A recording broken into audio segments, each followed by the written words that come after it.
기도하겠습니다. 하나님 감사합니다. 이렇게 예배할 수 있도록 특권 주신 것 감사합니다. 오늘 예배를 통해서 하나님 영광 받아 주시고 또 우리의 삶을 주께 드리는 헌신의 시간 될 수 있도록 은혜를 베풀어 주옵소서. 오늘 말씀을 통해 저희들에게 말씀하여 주시고 우리가 귀한 진리를 깨닫는 시간 될 수 있도록 성령 하나님께서 역사하여 주시옵소서.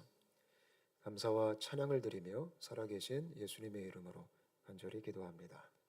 아멘. 계속해서 빌립보서 말씀 공부하고 있고요. 오늘은 6번째 시간입니다. 이 빌립보서 말씀은 사도 바울이 빌립보 교회에게 쓴 편지죠. 그거 다 아시죠? 이 빌립보서에 메인 키워드가 있습니다. 그 키워드가 혹시 뭔지 기억나시나요? 이 빌립보서가 사도 바울이 강조하면서 얘기하는 게 기쁨이란 키워드가 있습니다. 그러니까 기뻐할 수 없는 상황에서 기뻐하는 것이 크리스천이다. 그거를 지금 사도 바울이 감옥에서 쓰고 있는 겁니다. 저는 우리에게 세상이 줄 수 없는 기쁨이 있으시기를 바랍니다. 예수님 때문에 기뻐하는 거죠. 세상 살다 보면 기뻐하지 못할 이유가 굉장히 많아요. 삶이 만만치가 않으니까요. 또 자식을 키우면서도 쉽지 않으니까요. 우리가 슬퍼하고 절망할 때가 굉장히 많은데 그럼에도 불구하고 성경은 우리에게 항상 기뻐하라 이렇게 격려를 하고 있습니다. 이 기쁨이 우리 모두에게 실제가 되시기를 바랍니다. 저도 기뻐하고 싶은데 힘드네요. 네. 근데 그럼에도 불구하고 우리가 계속적으로 주 안에서 복음을 생각하면서 십자가를 바라보면서 기뻐했으면 좋겠습니다. 지난주 복습을 좀 해드리면 지난주는 예배에 대한 나눔을 했어요. 빌립보서 2장 말씀에 우리가 좋아하는 내용들이 많이 나오는데 그 중에 이제 예수님이 모든 이름 위에 뛰어나시다. 하나님의 소원은 모든 무릎이 그 예수 앞에 꿇게 되는 것이다. 그게 하나님의 소원입니다. 하나님의 소원은 아들 예수를 통해 하나님이 영광 받으시는 겁니다. 그게 뭐냐면 예배입니다. 저는 저와 여러분이 예배자가 되시기를 바랍니다. 방금 전 제가 키워드가 기쁨이라고 했잖아요. 예배가 회복되면 기쁨이 살아나는 것 같습니다. 저는 우리 인생에 예배가 살아났으면 좋겠습니다. 그래서 우리가 기뻐했으면 좋겠습니다. 예배가 죽으면 또 기쁨이 사라지는 겁니다. 우리가 정말 하나님을 영화롭게 하는 예배자가 돼서 우리 인생에 주님이 주시는 기쁨이 충만했으면 좋겠어요. 근데 예배가 뭐냐면 예배는 사도 바울이 설명했듯이 예수님이 높여지고 하나님이 영광 받으시는 겁니다. 그러니까 예배라는 것은 나에 대한 것이 아닙니다. 우리는 흔히 예배를 드릴 때 기대감이 있습니다. 오늘 예배를 통해 내가 응답받아야지. 오늘 예배를 통해 내가 위로받아야지. 오늘 예배를 통해 내가 감동받아야지. 물론 예배 안에 감동과 위로와 응답과 은혜가 있을 수 있죠. 그러나 그것이 예배의 주 목적이 되면 안 됩니다. 가끔 우리가 교회 나오면서 나를 위해 예배 드릴 때가 있어요. 근데 그거는 예배가 잘못된 겁니다. 예배는 철저하게 내가 어떠한 응답을 받지 못해도 내가 어떠한 위로를 받지 못해도 예수님이 높여지는 시간입니다. 저는 우리가 거기에 집중했으면 좋겠습니다. 오늘 이 시간을 통해서도 예수님이 영광 받으셨으면 좋겠어요. 그리고 지난주에 그런 얘기했죠. 예배는 종교 형식이 아니다. 우리는 흔히 예배 그러면 지금 우리가 하는 활동을 많이 생각하죠. 우리가 하는 종교 활동은 예배의 아주 작은 일부분에 불과합니다. 예배는 삶이라고 성경은 항상 강조하고 있습니다. 저는 우리의 월화 수목 금토 또 주일까지 다 예배가 되었으면 좋겠습니다. 교회 문을 열고 밖으로 나가는 순간 진짜 예배가 시작되는 겁니다. 그럼 지금 우리가 하는 게 가짜냐? 그건 아닙니다. 이것도 예배지만 우리가 모여서 하는 공동체의 예배는 맞아. 내가 삶을 통해 예배 드려야지. 이거를 다시 기억하고 다시 결심하는 시간입니다. 오늘 이 시간을 통해 우리가 재결심 하시기를 축복합니다. 아멘. 그래서 우리 모든 삶의 순간순간이 주님을 위한 삶, 하나님을 영화롭게 하는 삶. 내가 일하는 것도 예배, 내가 공부하는 것도 예배, 아이들 밥 차려주는 것도 예배, 주님의 영광을 위한 삶, 그런 삶이 되었으면 좋겠습니다. 오늘 저희가 읽은 이제 본문으로 들어갈 텐데요. 오늘 내용은 뜬금없는 내용이 좀 나옵니다. 그러니까 사도 바울이 막 기독론을 얘기하고 예수님에 대한 얘기를 하고 모든 무릎이 예수 앞에 꿇게 될 것이다 이런 얘기를 하다가 갑자기 아주 사적인 얘기를 합니다. 공동체 얘기를 합니다. 동역자 얘기를 합니다. 자기가 처한 상황에 대해서 지금 이야기를 하기 시작합니다. 오늘 본문을 통해서도 우리가 귀중한 좀 진리들을 배우게 되었으면 좋겠습니다. 19절부터 24절은요. 사도 바울이 내가 빌립보 교회에게 지금 디모데를 보내겠다 이런 이야기를 하고 있습니다. 디모데는 누구냐면 사도 바울에게 영적인 아들과 같은 존재였습니다. 그러니까 사도 바울을 통해서 디모데가 예수를 믿게 된 거죠. 그래서 사도 바울이 디모데를 굉장히 아꼈어요. 그리고 제자를 삼고 자식처럼 함께 동역을 했습니다. 지금 디모데가 어딨냐면 사도 바울과 함께 감옥에 있는 겁니다. 이 당시 사도 바울은 로마 감옥에 갇혀 있었어요. 로마 감옥에. 굉장히 좀 이 열악한 환경 속에 있었죠. 처참했죠. 기록을 좀 제가 보니까 이 당시 로마 감옥은 세 단계로 있었대요. 세 단계. 그러니까 상층에 있는 감옥이 있었고 중층에 있는 감옥이 있었고 하층에 있는 감옥이 있었대요. 그러니까 상층은 조금 그래도 시설이 괜찮은, 중층은 그냥 고만고만한, 하층은 굉장히 안 좋은 아주 습하고 어둡고 가장 깊숙한 곳에. 사도 바울은 어디 있었을까요? 하층에 있었대요. 근데 디모데는 잡힌 건 아닙니다. 사도 바울이 잡힌 겁니다. 이 당시. 근데 디모데가 왜 함께 감옥에 들어갔냐면 사도 바울을 돕기 위해서 자원해서 들어간 겁니다. 아마 그거를 허용했던 것 같아요. 이 당시에. 그래서 사도 바울과 함께 디모데가 같이 있었고 우리가 이따가 뒤에 보겠지만 에바브로디도도 함께 바울과 감옥에 있었던 사람입니다. 범죄자는 아니었고요. 그냥 바울을 돕기 위해서. 근데 오늘 본문을 보니까 사도 바울이 디모데를 보내겠다 이렇게 얘기를 합니다. 어디로 보내요? 빌립보 교회에게 보내겠다. 근데 뭐라고 말하냐면 디모데가 너희 사정을 잘 알기 때문에 내가 그를 속히 보내겠다 이렇게 말합니다. 여러분 이 결정은 사도 바울에게 쉬운 결정이었을까요? 어려운 결정이었을까요? 이게 쉽지가 않죠. 왜냐하면 사도 바울이 지금 디모데가 필요합니다. 왜냐하면 감옥 생활이 쉽지 않았고 사도 바울도 건강한 상태가 아니었기 때문에 디모데가 좀 옆에서 섬겨주고 도와줘야만 돼요. 근데 사도 바울이 보기에 지금 빌립보 교회가 리더십이 필요한 겁니다. 지금 디모데 같은 사역자가 필요했던 겁니다. 그래가지고 본인도 필요함에 불구하고 내가 디모데를 보내야겠다. 그것도 빨리 보내야겠다. 로마에서 빌립보 교회까지는 거리가 꽤 됐습니다. 제가 좀 찾아보니까 로마에서 빌립보 교회까지 그냥 편도로 가면 한 달 반, 왕복으로 갔다 오면 석 달이 걸리는 거리였습니다. 그러니까 이게 쉽지 않은 결정이었죠. 그러니까 사도 바울은 굉장히 많은 기간 동안 디모데 없이 좀 생활을 해야 되는데 내가 기꺼이 교회를 위해서, 빌립보 교회를 위해서 그를 보내야겠다. 왜냐하면 그와 같은 자가 없다. 그가 너희 사정을 다 알고 있다. 그래서 그를 보내야 된다. 이 당시 빌립보 교회의 사정은 무엇이었을까요? 도대체 어떤 급한 문제가 있었기에 사도 바울이 내가 디모데를 보낸다라고 결정했을까요? 빌립보서 2장 14절을 보면 이런 얘기를 사도 바울이 합니다. 너희가 함께 섬길 때 원망과 시비가 없이 하라. 이런 격려를 빌립보 교회에게 했어요. 우리가 이것을 통해 추측해 볼 수 있는 게 뭐냐면 이 당시 빌립보 교회가 열심히 주님을 섬겼지만 열심히 헌신했지만 그 속에 원망과 시비가 있었던 거예요. 공동체 안에. 서로 다투고 불만이 있고 공동체가 지금 위기를 만난 겁니다. 그래서 그 사정을 사도 바울이 듣고 내가 디모데를 보내야겠다. 나도 지금 필요하지만 지금 빌립보 교회에 디모데가 더 필요하다. 가장 소중한 것을 하나님의 뜻을 위하여 보낸 겁니다. 여러분 이런 사도 바울이 좀 대단하지 않으세요? 지금 나한테 너무 중요한 것을 아낌없이 헌신하는 겁니다. 저는 우리 마음속에 우리 삶 속에 그런 주님의 마음이 있으시기를 바랍니다. 내가 움켜쥐고 있는 게 아니라 하나님의 영광을 위해 더 필요한 것이 있다면 기꺼이 내어드릴 수 있는. 제가 이 설교를 준비하면서 아주 오래된 일이었지만 제가 샘물교회에 있었을 때 경험했던 그런 생각이 좀 났습니다.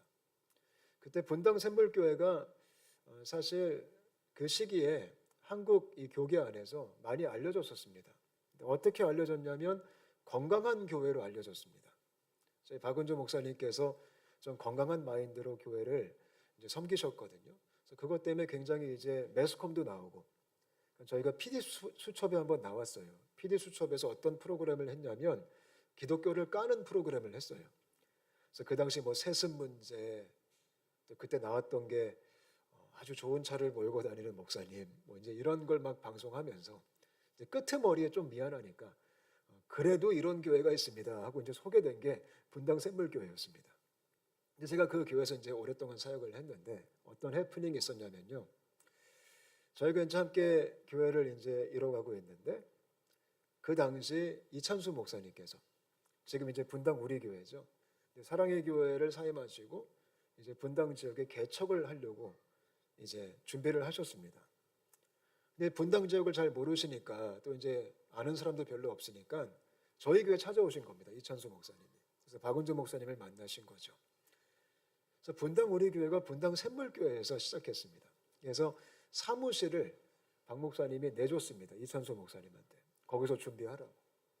그래서 이찬수 목사님이 열심히 분당 샘물교회에서 분당 우리 교회를 준비를 하셨습니다. 그리고 이제 공간을 찾아서 어떤 고등학교 강당에서 예배를 드리겠다. 그리고 이제 이찬수 목사님이 나가신 거죠. 근데 나가실 때 저희 박 목사님이 그냥 내보내지 않았습니다. 저희 교회에서 가장 중요한 목사님이 계셨어요. 모든 행정을 담당하시는, 모든 걸 다, 모든 시스템을 만드신, 그러니까 샘물교회 구조를 만드신 목사님이 계셨어요. 행정 목사님이셨어요. 근데 그분을 보내신 겁니다. 이 친구가 이거 잘할 거다. 이 친구가 있어야지 이 교회가 이 기반부터 세팅을 잘할 수 있다. 근데 저희 교회도 그분이 없으면 안 되거든요. 기둥 같은 분이신데 모든 행정을 다 잡고 계신 분이신데 아니 세상에 하루아침에 그냥 글로 파송해버린 겁니다. 그러더니 그 목사님이 샘물교회를 그만두시고 분당 우리 교회를 가셔가지고 2, 3년 동안 그 교회를 세팅을 해주셨습니다. 모든 조직, 모든 행정, 모든 재정. 저희 교회는 그냥 빵꾸가 뻥 났죠. 빵꾸가 아주 크게 나가지고 저희 모든 사역자가 쩔쩔매고 지금 분당 우리 교회는 아주 그냥 한국 교회를 대표하는 건강한 좋은 교회가 됐죠. 한번 생각해 보면요, 같은 업종이잖아요. 업종으로 치면 물론 뭐 경쟁 대상은 아니겠죠, 교회끼리. 근데 교회도 경쟁하는 거 다 아시죠? 같은 지역에 그런 교회가 들어오는데 거기서 저희 박은조 목사님께서 그냥 아무 생각 없으니까 저희가 봐도 이해가 안 되는 거예요. 아니 그걸 왜 우린 손해가 지금 아주 많은데.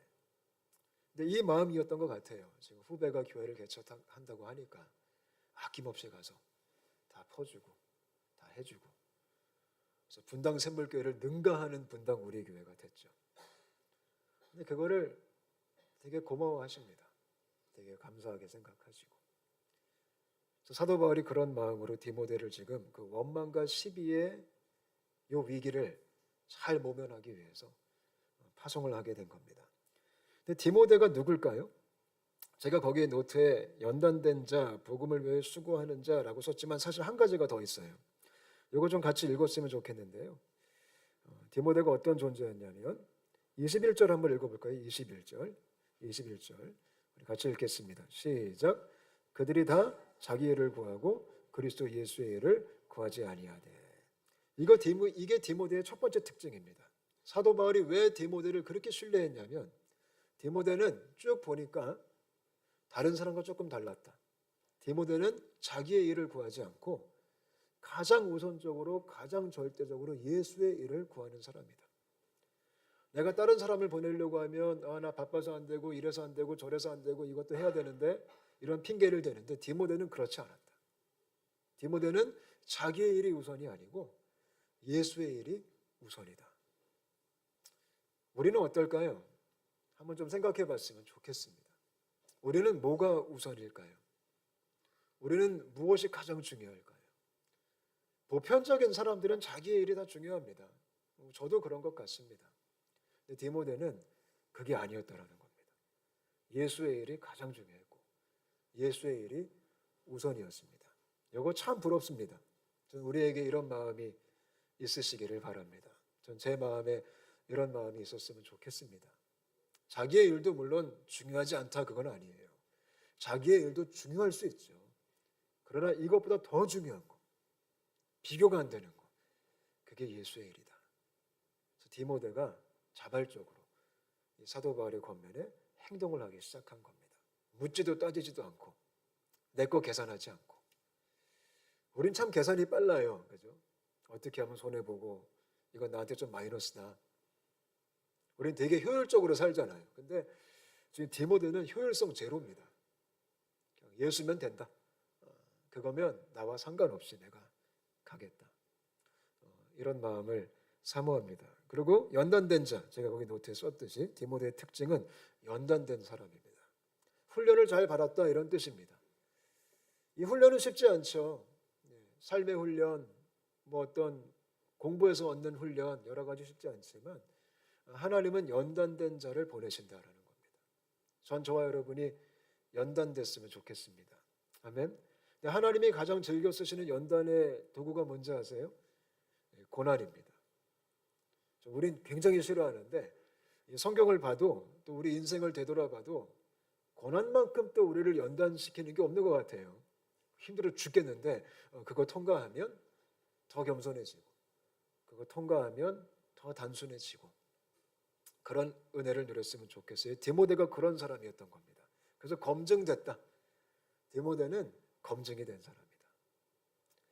여러분 하나님 앞에 검증되는 거 되게 부럽지 않으세요? 전 여러분 한 분 한 분이 주님 앞에 검증된 은혜를 누렸으면 좋겠습니다. 아멘. 물론 쉽지 않아요. 아마 큰 터널을 지나가야 될 거예요. 우리 온사랑교회가 주님 앞에 검증된 교회가 되었으면 좋겠습니다. 정말 힘들겠지만 터널을 통과하면서 연단된 공동체. 또 디모데 세 번째 마지막 특징은 복음을 위하여 수고하는 자다. 사도 바울이 인정해 준 거죠. 디모데는 복음을 위해서 아주 수고를 하는 자다. 열심을 낸다, 열정이 있다. 그런 뜻입니다. 여러분은 무엇을 위한 열정이 가득하세요? 우리에게 복음을 위한 수고가 있었으면 좋겠어요. 선교 그러면 심장이 뛰었으면 좋겠어요. 내가 어디서 선교사님을 섬긴다 그러면 막 그냥 마음이 흥분이 됐으면 좋겠어요. 우리 교회가 그런 교회가 됐으면 좋겠어요. 복음을 위해 수고하는. 그게 디모데다. 그래서 사도 바울이 보내버리니까 한 달 반을 이때는 뭐 자동차도 없고 아무것도 없잖아요. 걸어서 배 타고 말 타고 아마 갔을 겁니다. 그 빌립보 교회를 섬기기 위해서. 그래서 이런 모습을 저와 여러분이 잘 생각해 봤으면 좋겠습니다. 또 한 가지 저는 설교 준비하면서 바울이 굉장히 부러웠던 게 혹시 여러분 주변에 디모데와 같은 동료가 있으십니까? 감옥까지 같이 들어가 줄 수 있는 사람. 참 놀랍지 않아요? 그 정도로 지금 바울의 동역자들이 이거는 세상에서 볼 수 없는 관계입니다. 에바브로디도 그분도 지금 자발적으로 감옥에 갇혀 계신 분이에요. 디모데, 바울, 에바브로디도 이 세 명이 저는 진정한 교회의 모습을 보여주지 않나라는 생각을 합니다. 함께 있고 함께 수고하고 함께 헌신하고 어디든 내가 같이 있겠다. 뭐 말은 필요 없을 것 같아요. 근데 우리 주변에 여러분 주변에 그런 친구, 그런 동역자 다 나를 등한시할 때 그래도 여전히 내 곁에 있어줄 수 있는 사람. 내가 가장 힘든 감옥 속에 있다 할지라도 거기까지 기어 들어올 수 있는 그런 친구. 그게 교회죠. 근데 저는 우리가 그런 동역자들을 만났으면 좋겠습니다. 한번 잘 생각해 보세요. 내 주변에 있는가? 저도 한번 생각해 봤어요. 내 주변에 있는가? 있는 것 같기도 하고 이제 그런 생각을 좀 들었어요. 근데 되게 고마워요, 사실. 그런 끈끈한 이 주님 안에서만 누릴 수 있는 이런 관계를 저와 여러분이 잘 누리게 됐으면 좋겠고요. 제 소망은 이런 것들이 이런 관계가 오늘날 이런 교회 안에서 이루어지면 얼마나 좋을까. 여러분 이 성경에서 말하는 교회와 지금 우리가 익숙한 교회는 달라요. 우리가 이 성경에 나오는 교회를 봤을 때 오늘날의 교회를 생각하시면 안 됩니다. 이때의 교회는 어떤 기관과 조직과 그런 모습이 아니었습니다. 건물도 없었고요. 이때 교회는 그냥 가족입니다. 복음 안에서 맺어진 생명을 누리는 유기체적인 그런 사람들이었습니다.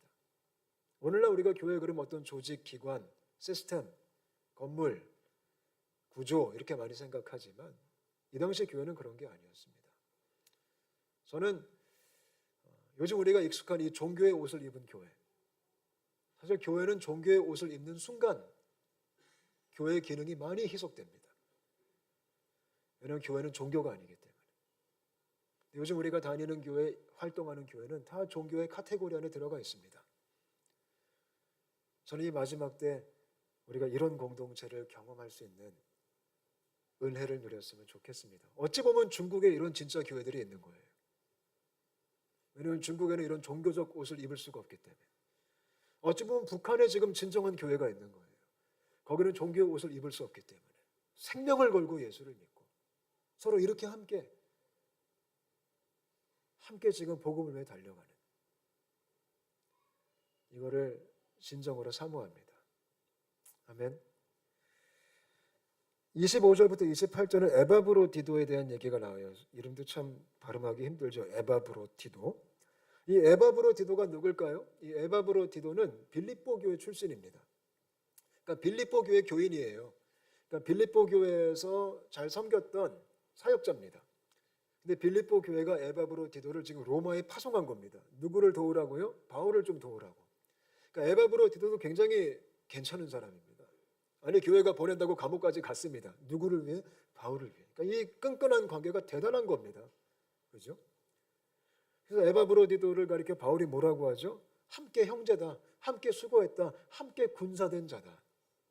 이렇게 얘기해요. 얼마나 감동이 됐겠어요. 이 정말 힘든 곳에 나를 위해 왔구나. 또 빌립보 교회가 얼마나 아름다워요. 막 먹을 거 바리바리 챙겨가지고 필요한 물품 다 챙겨서 에바브로디도를 통해서 바울을 지금 섬기고 있는 거잖아요. 여러분, 이게 교회의 모습입니다. 근데 에바브로디도가 그렇게 가서 바울을 섬기다가 병에 들었습니다. 오늘 바울이 얘기하죠. 병에 들었다. 이가 죽게 됐다. 그러니까 심각한 병에 지금 걸린 거예요. 감옥에서. 근데 뭐라고 말하죠? 하나님의 은혜로 치유가 됐다. 놀라운 주님의 은혜를 맛보게 된 겁니다. 저는 우리의 인생에 이런 간증이 있으시기를 바랍니다. 여러분 인생에 주님의 은혜가 임해서 이 에바브로디도가 경험했던 그런 회복, 그런 주님의 역사하심이 있었으면 좋겠습니다. 저는 하나님의 기적이요, 우리 인생에 좀 많이 나타났으면 좋겠어요. 하나님의 그냥 그 부인할 수 없는 역사하심이 에바브로디도와 바울의 인생처럼 있었으면 좋겠습니다. 근데 바울이 지금 에바브로디도까지 보내려고 합니다. 에바브로디도가 너무 보고 싶었나 봐요, 빌립보 교인들이. 근데 걱정을 또 하는 거예요. 그들이 에바브로디도가 아팠다는 것을 들은 거예요. 그래서 그것 때문에 또 걱정도 하면서. 여러분, 에바브로디도가 얼마나 지금 착한 사람이에요. 이 마음이 얼마나 선해요. 그래서 우리 가운데 이런 마음이 있었으면 좋겠어요. 그죠? 우리 부모님들의 마음이 그렇지 않아요? 오늘 어버이 주일인데 우리 부모님들이 아프면 자식에게 잘 말하지 않아요. 자식이 오히려 알까봐 걱정되죠. 그게 에바브로디도의 마음이었어요. 부모의 마음. 빌립보 교회를 생각할 때 힘들어도 좀 티는 안 내고 혹시 걱정할까 봐. 우리 학생들 여기 있는데 엄마 아빠가 다 그래요. 엄마 아빠 맨날 괜찮다고 하죠. 아빠는 슈퍼맨이 아니에요. 엄마는 원더우먼이 아니에요. 근데 부모의 마음은 혹시나 자녀들이 그거 알까 봐 걱정하는 거예요. 부모님들은요, 건강검진하다가 좀 이상이 나와도 자식들에게 잘 알리질 않아요. 다 괜찮다고 해. 나중에 뽀록 날 텐데. 근데 에바브로디도가 그런 아비의 마음으로 빌립보 교회를 섬겼던 거예요. 근데 지금 사도 바울이 그도 보낸대요. 그도. 내가 그도 보내겠다. 그럼 지금 사도 바울 옆에 누구 있어요? 아무도 없어요. 디모데도 가고 에바브로디도도 가고 내가 그 교회를 왜 그렇게 하겠다. 그러니까 지금 상호 섬김, 상호 챙겨주는 거. 어떤 조직과 이 종교적 껍데기를 다 뛰어넘어서 진정한 공동체, 사랑. 그리고 뭐라고 말하죠? 사도 바울이 29절부터 30절. 우리 이거 한번 같이 읽어볼까요? 29절, 30절. 같이 읽겠습니다. 시작. 이러므로 너희가 주 안에서 모든 기쁨으로 그를 영접하고 또 이와 같은 자들을 존귀히 여기라. 그가 그리스도의 일을 위하여 죽기에 이르러도 자기 목숨을 돌보지 아니한 것은 나를 섬기는 너희 일에 부족함을 채우려 함이니라. 그러니까 디모데, 에바브로디도, 바울, 이 셋의 특징이 뭘까요? 오늘 설교 제목처럼 자기 목숨을 돌보지 않는 자들이다라는 거예요. 이게 크리스천입니다. 이게 기독교입니다. 예수 믿고 구원받은 하나님의 사람들, 특징이 뭐냐면 디모데도 그렇고 에바브로디도도 그렇고 바울도 그렇고 자기 목숨을 돌보지 않는다. 이게 복음을 만난 사람들입니다. 저는 우리가 그 정도 각오로 예수를 믿는지 한번 살펴봤으면 좋겠습니다. 그냥 교회 출석하고 예배드리고 위로받고 하나님의 축복을 좀 받고 싶고 그게 아니라 기독교는, 복음은 자기 목숨을 돌보지 않는 사람들이 되는 겁니다. 복음을 위해서. 그런 자들을 귀히 여기래요. 선교사님들이 많이 생각이 났어요. 이 설교 준비하면서요. 저희 교회가 섬기는 선교사님들, 자기 목숨을 돌보지 않고 그 험한 곳에서 섬기시는 분들, 저기 중국에서, 저기 케냐에서, 미얀마에서, 미얀마 얼마나 위험해요. 지금 막 군부와 또 최근에 지진과 얼마나 힘들어요. 근데 이름 없이 빚도 없이 뭐 돈을 벌어요, 뭐 명예가 있어요. 수많은 그런 사역자들 존귀히 여겨라. 저희 교회가 이런 선교지를 존귀히 여기는 교회가 됐으면 좋겠습니다. 그리고 더 나아가서 그들을 섬기고 최대한 우리가 어떻게 도울 수 있을까? 이 빌립보 교회처럼 에바브로디도 보내고 다 갖다 퍼주고, 그게 교회의 아름다운 이 하모니적 모습이 아닐까 생각이 됩니다. 그리고 우리도 마찬가지. 우리도 자기 목숨에 너무 목매지 말고, 어차피 내 생명 주의 손에 달려있는 거잖아요. 우리가 주를 위해 전진하는 그런 교회가 되시기를 바랍니다. 같이 한번 기도하겠습니다.